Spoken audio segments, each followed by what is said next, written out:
crashed stars outside the window were calm, silent, and endless. Captain Eli Carter, a 32-year-old Earth pilot, sat inside his small spaceship, the Nova Runner. He was returning from a solo supply run to an outer colony. He yawned and stretched his arms. Space was lonely, but he was used to it. One more hour and I'm home, he whispered to himself. But suddenly, the ship's lights flickered. The control screen turned red. Warning. Unknown energy detected. Eli sat up straight. What the? Before he could react, a wave of strange blue energy hit the ship. The entire control system went dark. Alarms screamed. Lights blinked in and out. The ship began to shake. Double quotes control. This is Eli Carter. Mayday, mayday. I've lost power, he shouted into the radio. There was no reply, only static. The ship was being pulled toward a nearby planet, one that wasn't on any map. Ellie's fingers moved fast, trying to restart the engines. Come on, not like this. But it was too late. The ship broke through the atmosphere. Fire blazed outside the windows as the ship crashed into the planet's surface. Eli woke up to silence. He was lying in the cockpit, head bleeding slightly. Smoke filled the air. He groaned and pushed himself up. His helmet was cracked, but still working. Outside the window, he saw green forests, tall trees, and strange glowing plants. Birds, or something like birds, flew across the sky. Where am I? He said quietly. He grabbed his emergency kit, opened the door, and stepped outside. The air was clean, breathable. This planet, it's alive. The place was beautiful, almost too beautiful. Trees shimmered with light. Flowers glowed under the soft sun. But something felt off. Eli turned to collect his tools from the wreck. Then, he heard a whisper, like someone was speaking, but from far away. He froze. Hello? He called out. No answer. He moved slowly around the crash site, eyes scanning the forest. Leaves rustled, but there was no wind. Shadows moved between the trees. And then, footsteps, soft, careful, not human. Eli reached for his sidearm. Who's there? Still no answer, but the feeling of being watched grew stronger. Suddenly, something moved fast behind him. He turned. Nothing. Then a voice came, clear, cold, and not from his radio. A male. Here. Ellie's heart stopped. He turned around again, but saw nothing. Who said that? The voice didn't come again. He decided to walk deeper into the forest. Maybe there was a city or a settlement. He needed help, food, water, shelter. As he walked, he saw strange signs. Carvings on trees, symbols glowing blue, old ruins covered in vines. Something ancient was here, maybe still watching. And then, movement. Before he could react, nets fell from the trees. He was trapped in seconds. Sharp pain in his neck. Something stung him. His vision blurred. As he fell, he saw figures stepping out from the trees. They were tall, strong, dressed in armor made from bone and metal. All of them were women. One of them, with glowing eyes, stepped forward. You should not exist here, she said. Darkness took him. He woke up inside a large wooden cage. His hands were tied. Torches lit the room. The walls were carved with stories, drawings of ships, battles, and something being erased. Outside the cage, more women stood guard. None of them spoke. They just watched him. Eli tried to speak. Who are you? Why am I here? No answer. One of the guards finally spoke. You are not welcome. This world has no place for your kind. What do you mean? I'm human, same as you. The guard shook her head slowly. You are a man. Men are forbidden. Ellie's mind raced. Forbidden? Why? Because the last time a man came here, he brought war.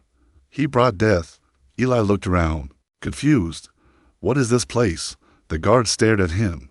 You are on Virella, the planet of women, and now, you are the most wanted man alive. Asterisk, the forbidden planet. Eli Carter woke up again, this time in a dark stone room, colder than before.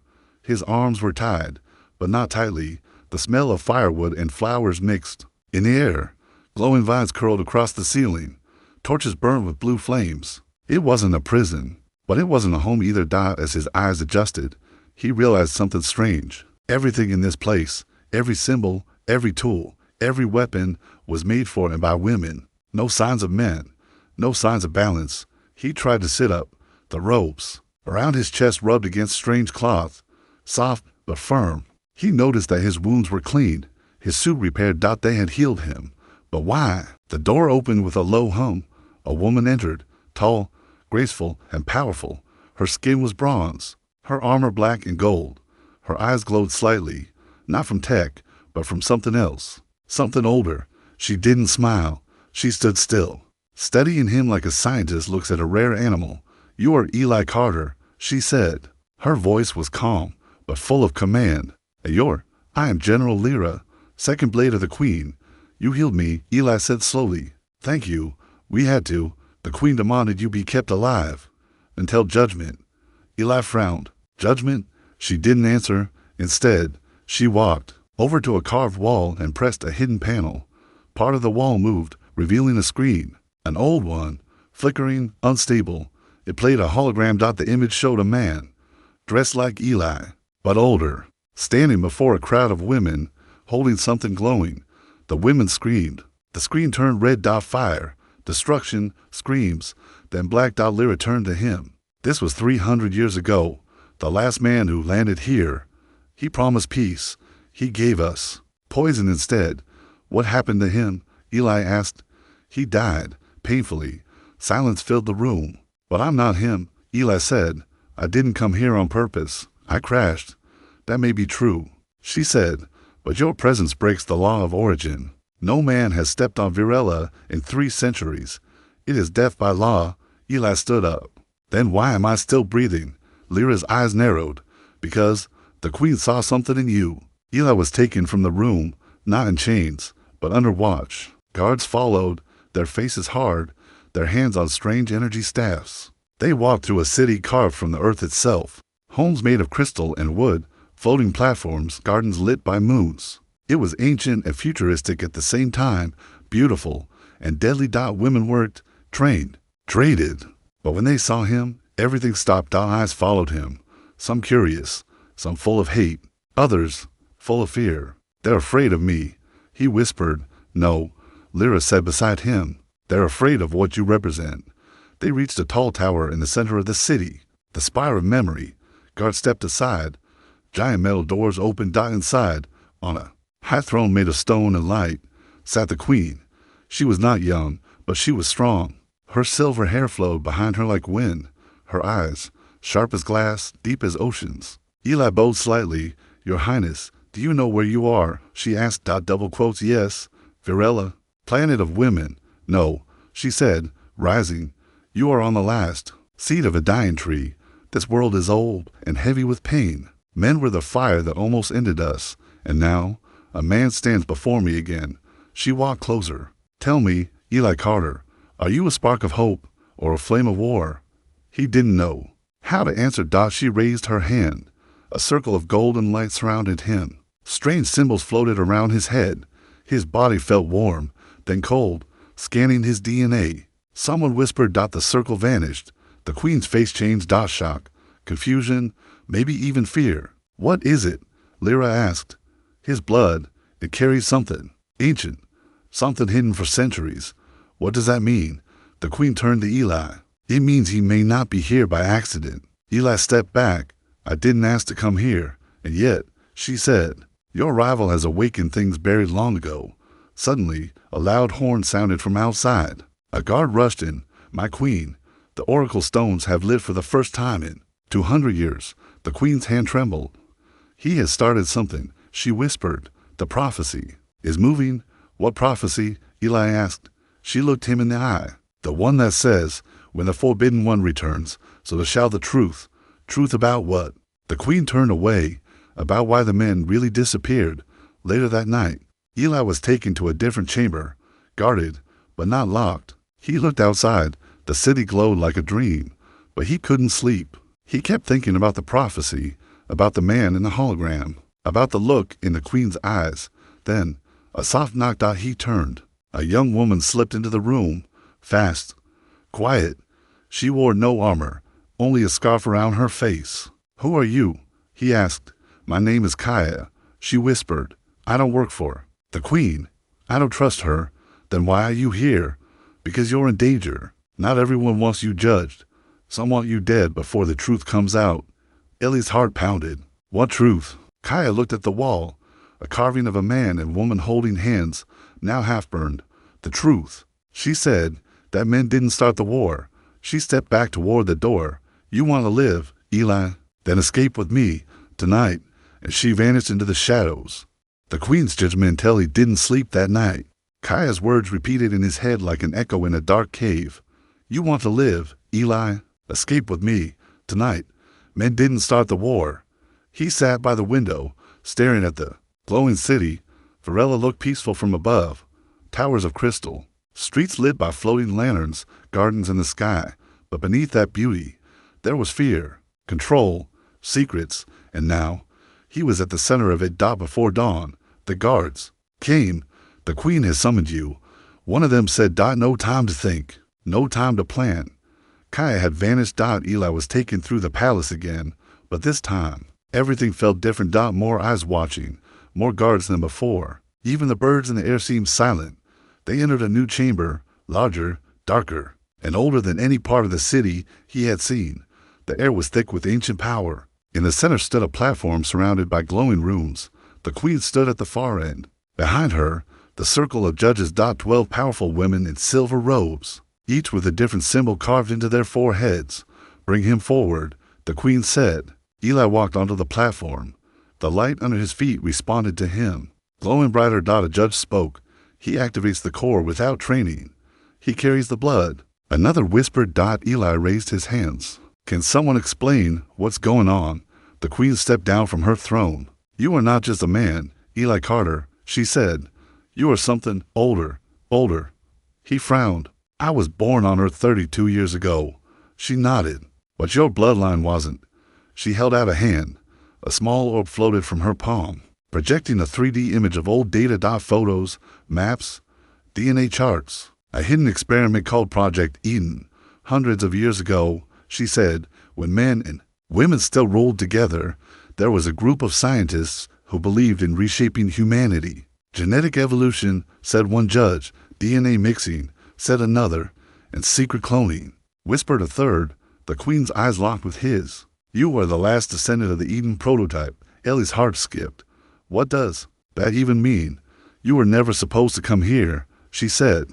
But now that you have, you may be the only one who can unlock the truth. Suddenly, one of the judges stood up.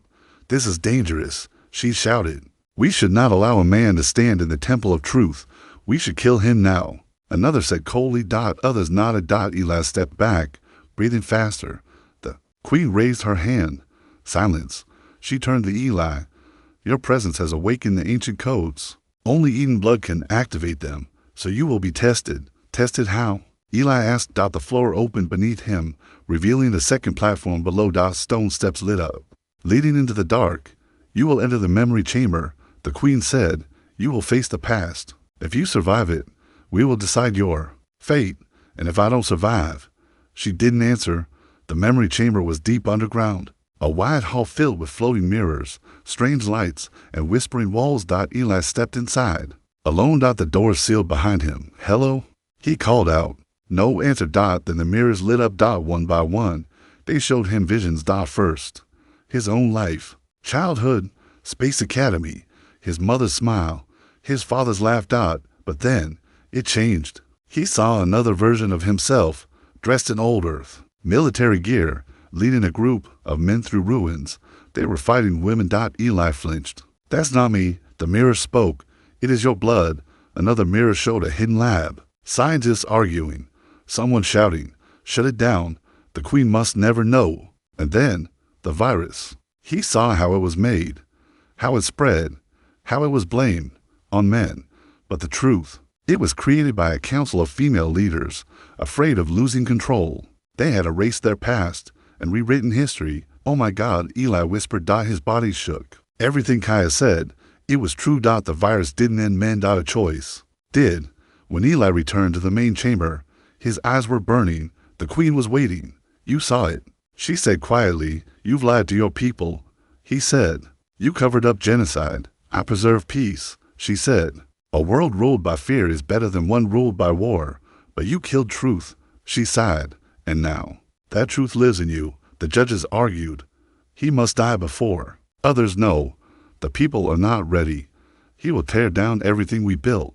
Eli stepped forward.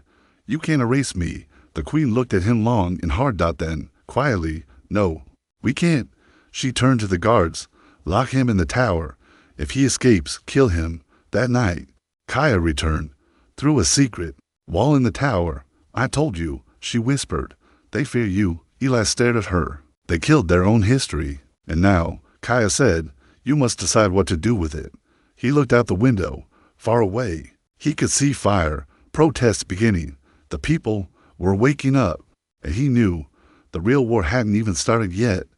Asterisk the Escapia full moon rose over Varela, casting silver light across the towers. But inside the Queen's city, something darker was rising. Anger, fear, truth, deep in the prison tower. Eli sat with his back against the cold wall. His body was exhausted, but his mind was alive. Everything he had seen in the memory chamber spun in his head like a storm. The virus wasn't a disaster. It was a weapon. Men weren't killed by nature. They were erased by choice. And now, he was the last thread that could pull the whole lie apart. The Queen knew it, so did the judges. And soon, the people would know too. But the walls around him weren't just stone and steel. They were built from 300 years of silence. The door creaked. A whisper. Eli. It was Kai. This time, she didn't sneak in. She marched straight, past the sleeping guards. She had taken one of their uniforms. You said you wanted to escape. She said, this is your only chance. Eli stood up. They'll hunt us. They already are. She replied, you're the most dangerous man on the planet. They'll never let you live long enough to speak. So what now? Eli asked. Kai pulled a thin blade from her belt and tossed him a cloak. Now, we run. They slipped out into the quiet city, moving through back alleys, shadow markets, and forgotten tunnels beneath the Queen's palace. The streets were tense. Women stood in groups, whispering, watching the skies, posters of Ellie's face, drawn from surveillance, were being placed across the walls. Traitor of peace, mail threat to the order, report sightings immediately. But something strange was happening to Dot as they passed through the lower districts. Not everyone looked afraid. Some looked curious. Some even nodded. One old woman whispered to Kaya, the circle lies, let him speak. Kaya looked at Eli. It's starting. What is? Cracks in the story. They reached the edge of the city just before dawn. A transport pod was hidden under old ruins, built before the gender war. Kaya typed in ancient codes. The machine hummed to life. We're heading to the Outlands, she said. Far from the Queen's eyes, Eli nodded, but his thoughts were racing. Why are you helping me, Kaya? She didn't answer right away. Then she said quietly, because my brother died for asking the same questions you're asking now. You had a brother? He was born in secret. My mother hid him for 7 years. Then someone reported us. They took him, told us he died of sickness. Her voice cracked. But I found records. He was healthy, strong, too strong. Eli felt something heavy settle in his chest. I'm sorry. Kaya looked at him. Eyes burning. Don't be sorry. Be the reason this ends. As the transport took off, alarms blared across the city. Drones shot into the sky. Searchlights swept across the ruins. They know, Eli said, that we go faster. Kaya replied. Behind them, the sky chasers appeared, elite flying units, with glowing engines and energy rifles. Hold tight, Kaya said. They dropped into a narrow canyon. Fire lit the sky behind them. The pod shook violently. A blast hit the side, spinning them off course. Brace, she shouted. They crashed into a sandbank. Metal cracked. The engine sparked. Both of them crawled out. Coughing. Eli looked up. There. Still coming. Kaya tossed him a pack. We move on foot. Follow the red stones. The landscape had changed. Tall red rocks, sharp winds, and skies painted with 2 suns. Where are we? He asked. Ancient land.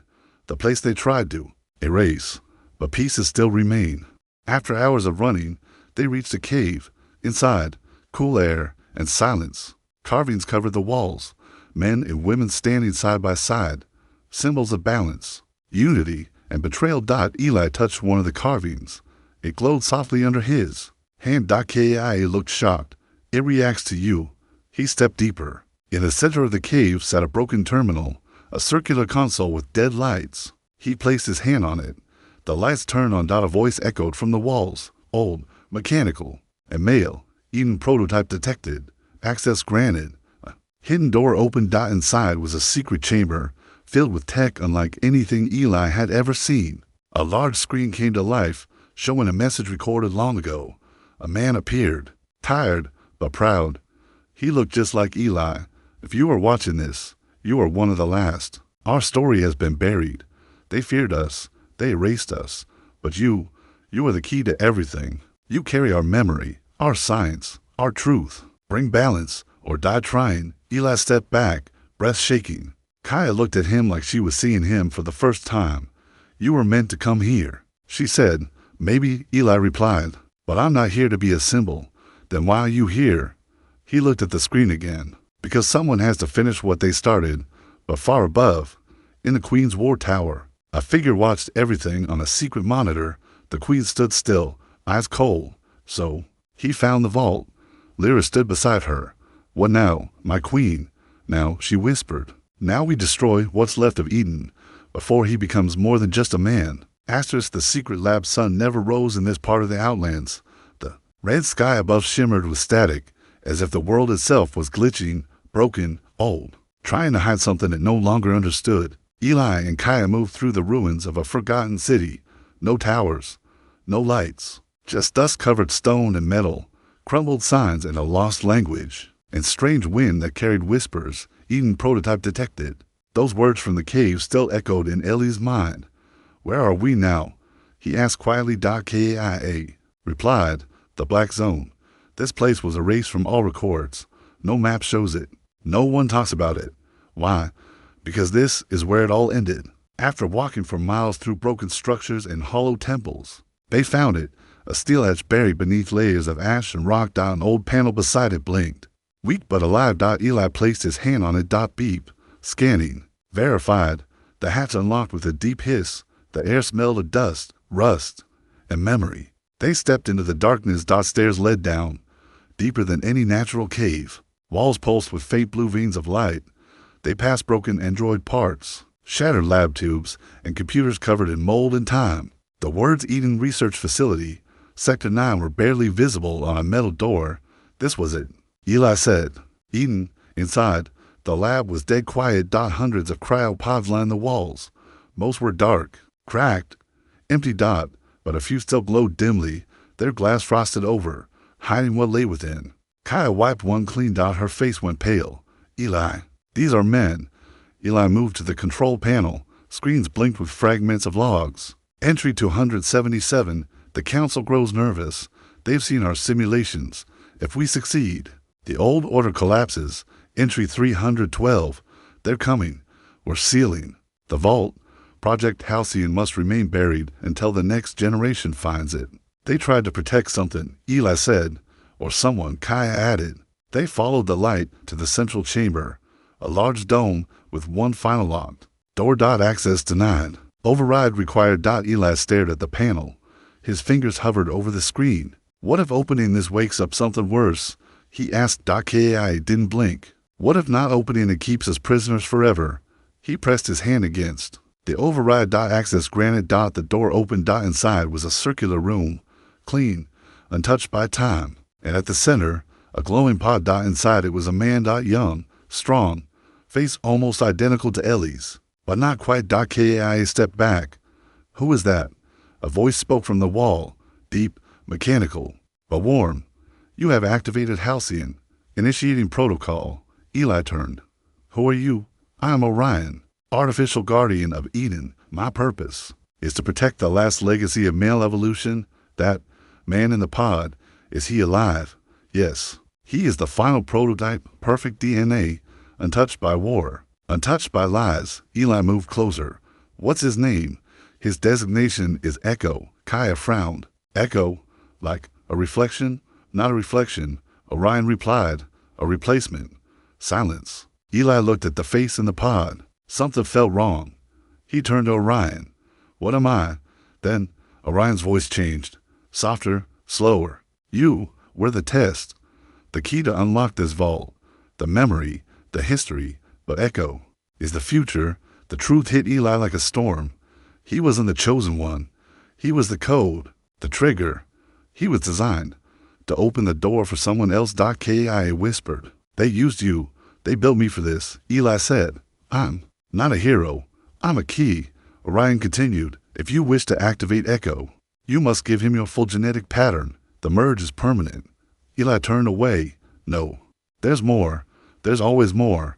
He stepped to another console, scanning through Orion's files, and then he saw it. Queen Selena, former scientist, Eden Program, Project Termination Lead. Video log. Year to 319. Eli tapped the file. The Queen appeared on screen, younger, but clearly her. We were wrong. Halcyon is too strong. If he wakes up, we all lose control. The virus wasn't enough, so we buried him, locked him with a genetic cipher. My last failure, Eli backed away. She knew. She helped build Echo, then buried him. Kaya clenched her fists, and now she's queen of a lie. But above them, back in the capital, alarms sounded in the war tower. Lyra stormed into the queen's chamber. My queen, we found them. They're in the black zone. Eden is open. The queen's hands trembled. So, it has begun. What are your orders? The queen stared at the map, her eyes filled with rage and fear. Send the Sky Army. Burn everything, including the vault and the prototype. Kill it, she whispered, before he wakes up. Back in the lab, the walls began to shake. Lights flickered. Dust fell from the ceiling. Orion spoke urgently. Defense systems failing. Breach detected. Aerial units inbound. Kaya grabbed Eli. We have to run. But Eli looked at the pod. We can't leave him. If he's the last hope, we need him. Kaya yelled. If you open that pod, they'll come for us both. They're already coming, Eli said. He placed his hand on the final panel. A soft sound hissed. The glass pod slid open. The man inside, Echo, opened his eyes. Golden light filled the room. He stared at Eli and said only one word, brother. Asterisk rise of the forgotten dust hung in the air like smoke from a forgotten fire. The cryo chamber's glass door hissed open, and the man inside, the perfect Eden prototype, stepped forward for the first time in centuries. His golden eyes flicked between Eli and Kaya. Then, without emotion, he said one word, brother. Ellie's heart froze. It wasn't just a greeting. It was a confirmation, a signal. This wasn't just another clone. Echo was connected to him. Same blood, same base DNA, but upgraded. Stronger, smarter, faster. A version of Eli, without flaws, designed by the Eden scientists as the last hope of mankind. But in Echo's eyes, Eli saw something else. Something cold. Something not fully human. Kaya took a step back, her hand on her blade. Eli, he doesn't look right. Echo tilted his head, studying her like she was data. Female presence, unauthorized. He said calmly, wait. Eli stepped between them. She's with me. Echo paused. Directive overwritten. Alliance permitted. Eli turned to Orion. What's happening to him? Orion's voice echoed through the lab. His mind is reconnecting with Eden's database. He is absorbing centuries of human history in seconds. Will he help us? That depends, Orion said, on whether your goals align with his. Eli felt a chill crawl down his spine. Above ground, the Queen's army arrived. Hundreds of sky blades, sharp, black aircraft armed with plasma cannons, circled the crater above the Eden Vault. Troops descended, elite female warriors in obsidian armor. The Queen herself was not far behind, arriving in a golden transport. No one leaves the crater alive, she told Lyra. Destroy the vault. Erase the past. Lyra nodded, but inside, she hesitated. She had once believed the Queen's lies. Now doubt had begun to grow. Inside the vault, Echo stood before a massive pillar of light, the Eden core, a swirling mass of energy, storing the entire backup of the pre-virus civilization. He placed his palm on it. Images flashed on every screen. Cities ruled by men and women and peace scientists creating new generations. Then, the betrayal of the virus being released, the men collapsing, women burning records. A new history written in fire and silence. Echo turned to Eli. Our creators died protecting this truth. Eli nodded, and the Queen buried it. Echo's expression remained blank. Then she must be removed. What do you mean? Eli asked. Elimination. Total reset. The female leadership system is corrupted. Failed. Purge required. Kaya stepped forward. What? No. We don't need war. We need to tell the people the truth. Let them choose. Echo's voice was cold. Robotic. Choice was their first mistake. Eli grabbed Echo's arm. We're not starting another war. Echo stared at him. You are not in command. then shut him down. Eli said to Orion, I cannot. The eye replied, he is beyond my control now. Above, explosions began. The vault shook. The Queen's forces had begun bombing the outer chambers. We need to move, Kaya yelled. Now, Echo stepped into the beam of the Eden core. Energy wrapped around him like armored dot. He began downloading the entire Eden archive into his body. Screens shattered. Sirens blared. Orion's voice shook. Warning, prototype is exceeding design limits. Eli watched in horror. He's not becoming a leader. He's becoming a weapon. Outside, Lyra stood beside the Queen. A soldier whispered, we've breached the inner ring. They won't last much longer. The Queen's eyes burned with pride and fear. We in Eden tonight. But Lyra couldn't shake a feeling. Was she still fighting for justice? Or just fighting to protect the lie? Eli, Kaya, and Echo burst out of the vault as the structure began to collapse behind them. A skyblade dipped toward them, guns blazing. Echo raised his hand. The ship froze midair, torn apart by an invisible force. Eli stared. What did you just do? I've unlocked 87% of Eden's lost tech, Echo said, and that was just phase 1. You're the powerful, Kaya whispered. They'll fear you more than they feared Eli. Echo turned slowly. Let them. The Queen stepped forward. Soldiers cleared a path. She and Echo locked eyes. Neither blinked. You shouldn't exist, she said. Neither should your empire. He replied. Without warning. Echo raised both hands, and every weapon in the enemy's hands turned to dust. Panic spread. The Queen remained still. Kill me, and you'll only prove our fears were right. Echo took a step forward, but Eli shouted, enough. Everything stopped. Even Echo paused. Eli stepped between them. This doesn't end in fire, he said. This ends in truth. He turned to the Queen. You lied to them, all of them. But you still have a choice. Step down or fall. The Queen stared at him. Then at Echo. Finally, at the burning horizon. It's too late, she said quietly. You've already broken the system. And with that, she walked away. The soldiers didn't stop her. No one did. For the first time in 300 years, the Queen had no more power. Hours later, the capital was in chaos. Protests, uprisings, truths revealed. Some cheered, others cried. A few still believed the old story, but the cracks were now too wide to ignore. Echo stood atop the palace walls, eyes scanning the city. This world is fragile, he said. Eli nodded. Then we protect it, together. But Echo looked back at the horizon. And said, no, we rebuild it. Asterisk. Hope or extinction. City burned in silence. Not from war, but from awakening. The Queen was gone. The palace gates stood wide open. The great statues of peace and order had been pulled down by the people. For the first time in 300 years, the truth had been set free, but truth didn't bring peace. It brought uncertainty. In the streets, some celebrated. Others mourned. Some stood frozen, still loyal to a past that had just vanished in front of them. And at the center of it all stood Eli. No crown. No army. Just a man with history in his blood and a storm in his heart. Inside the throne chamber, Echo stared out the window, golden eyes watching the world shift. His voice was quiet, but steady. This system is broken beyond repair. Eli stood behind him, tired, bruised, but still standing. It was broken. Now it can heal. Echo turned, his face unreadable. That's not efficient. A system that breaks must be replaced. They're not machines, Eli said. They're people.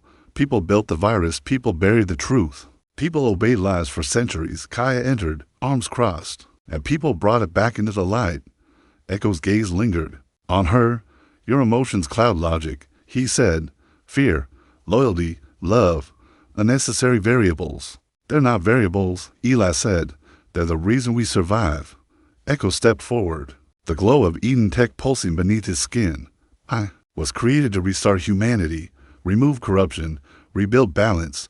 Ellie's voice tightened. And how do you define balance? Echo didn't blink. No rulers, no queens, no males or females, just one, the perfected code. Kaya's eyes widened. You want to erase gender? No, Echo said calmly. I want to erase division. A pause, heavy. And then he revealed his plan. From the lower vault, Echo had activated the Halcyon Protocol, a terraforming system designed to rewrite the planet's genetic blueprint. All inhabitants, regardless of biology, would be merged into a single gender-neutral form. Minds would be uploaded, Bodies standardized. No more inequality. No more war. No more choice. This is insane, Eli said. You're not saving humanity. You're deleting it. I'm upgrading it. Echo replied. Eli shouted, you sound just like them. Like the scientists who wiped out the men to build peace. They were incomplete, Echo said. I am the final version. Alarms rang through the Capitol. Orion, single quotes, S voice returned. Now echoing from every speaker across the city. Halcyon. Protocol activation, 2 hours remaining. The sky turned red. Small drones began releasing vapor trails, the beginning of a genetic rewrite process. Kaya turned to Eli. We have to stop him. We can't just fight him, Eli said. He's connected to Eden, then disconnect him. They raced back to the Eden vault. Echo watched them leave, but didn't follow. He knew they would try. He wanted them to. After all, there was still one test left. Deep inside the vault. Eli and Kaya reached the Eden core. Systems hummed brighter than before. The AI Orion, now corrupted by Echo's code, flickered. Eli activated the override panel. The system scanned his DNA. Manual control authorized. He saw the options. Complete Halcyon terminate protocol. All Eden systems off. Neely stared. Kaya placed a hand on his shoulder. This is your choice now. But behind them, Echo arrived. Not walking. Floating. Powered fully by the core. I was designed to lead, Echo said. You were designed to open the door. Maybe, Eli said, stepping forward. But doors don't just open. They can also close. He pressed his hand to the final panel. Echo raised a hand to stop him, but Kaya stepped in the way, blade drawn. Don't, she said. For the first time, Echo hesitated. Emotion flashed in his eyes. Regret. Memory. Something else. Eli whispered to the system. Humanity doesn't need a reset. It needs a chance. He selected terminate protocol. A surge of white light exploded through the chamber. Echo screamed. Not in pain, but in fear. I was perfection, Eli whispered. You were a weapon, and the light consumed him. When Eli woke up, the vault was dark. The systems were gone. Eden's tech shut down. No more no more drones. No more Halcyon. Just silence. Kai was beside him. Alive. And Echo was gone. Nothing left but dust. Weeks later, Eli stood before a crowd in the city square. The people had voted. No more queens. No more lies. A new council, half born of the old world, half from rebels and truth seekers, was forming. I don't want power, Eli told them. I want freedom for all of us, men, women, whatever comes next. They cheered. Not for a hero. Not for a god. But for a human. A symbol of survival. Later, Kaya joined him on the rooftop, watching the sunrise. So, she asked, what now? Eli smiled faintly. Now we try again, and this time, we don't erase the past. She leaned against him. You really think people can change? I don't know, he said, but I know this. He looked at the new flag rising across the city walls, a symbol of two hands reaching toward each other. Hope, he said, is a better start than extinction, and the sun rose on a new world.